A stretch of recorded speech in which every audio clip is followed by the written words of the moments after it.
So let me see. Last year, we sponsored a film screening about using community bargaining agreements to protect us. This week, council voted against staff using community bargaining agreements. Did you or do you support CBAs?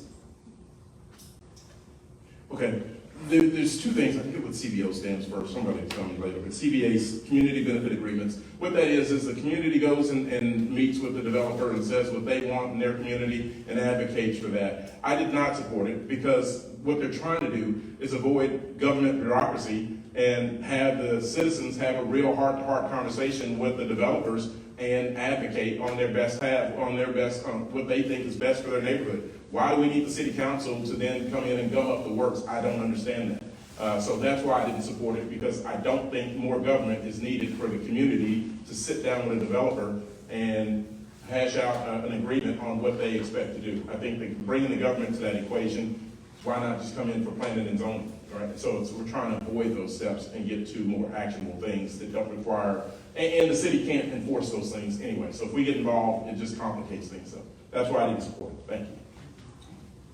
Brandon, last year we sponsored a film screening about using community bargaining agreements to protect us. This week, council voted against staff using community bargaining agreements. Did you or do you support CBAs?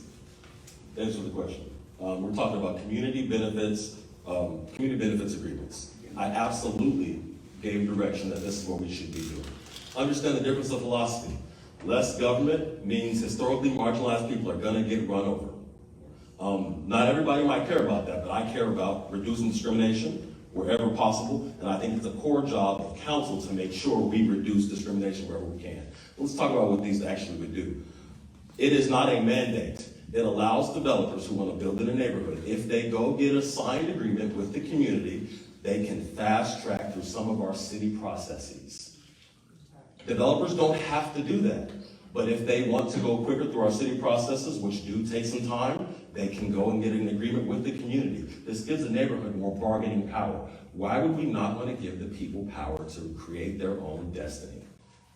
It doesn't make sense to me.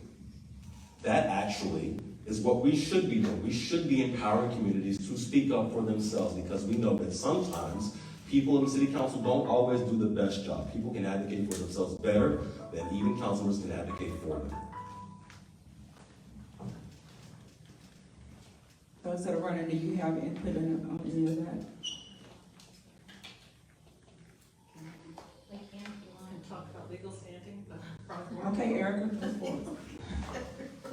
It says that last year we sponsored a film screening about using, you said it's community benefit agreements to protect us. This week, council voted against staff using those CBAs. Do you support or not support CBAs? So my takeaway understanding, obviously I didn't watch that film. My takeaway is going to be very high level. I'm always going to be a proponent 99% of the time of smaller government. I think that just putting in more steps, more people, more overhead, making the government bigger and bigger and bigger and bigger is not always the answer. I don't think it's ever the answer. I think that if we, we listen to our community by listening to our community. So if we have a neighborhood that has a 90-unit apartment complex going right there in the front, that's gonna gum up all of their roads and enhance their traffic, and they don't have, the resources available to sustain that, and you have all these people coming in and saying they don't want it, we need to listen to it. And that's the problem that we have on council right now, is we have people that are trying to placate to political parties and special interest groups, and they're voting that way instead of listening to our people. Thank you, Jill.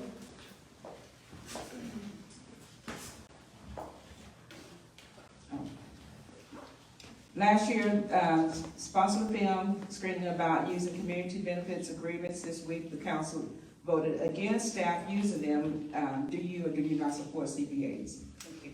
And thank you, Ms. Berry. You are doing a fabulous job. I'm learning from you every question. What I would say is, my concern is that I don't believe that a neighborhood group has legal standing. You're not a party to the agreement. You don't have any levers to pull.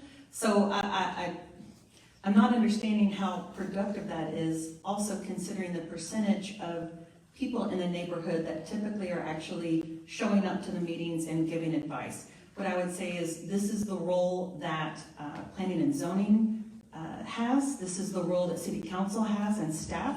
I absolutely believe that neighborhood input is vital for these big decisions, but I'm not seeing the purpose or the productivity in this particular mechanism when it really has no legal effect and there's no recourse if it is not followed. It is more of a recommendation which can be made outside of this process, but I'm also going to say that I'm not an expert on this and I look forward to learning more about it. Thank you. Thank you. Lilyan? So the screening about using community benefits agreements, this week council voted against staff using these. Do you or do you not support CBAs?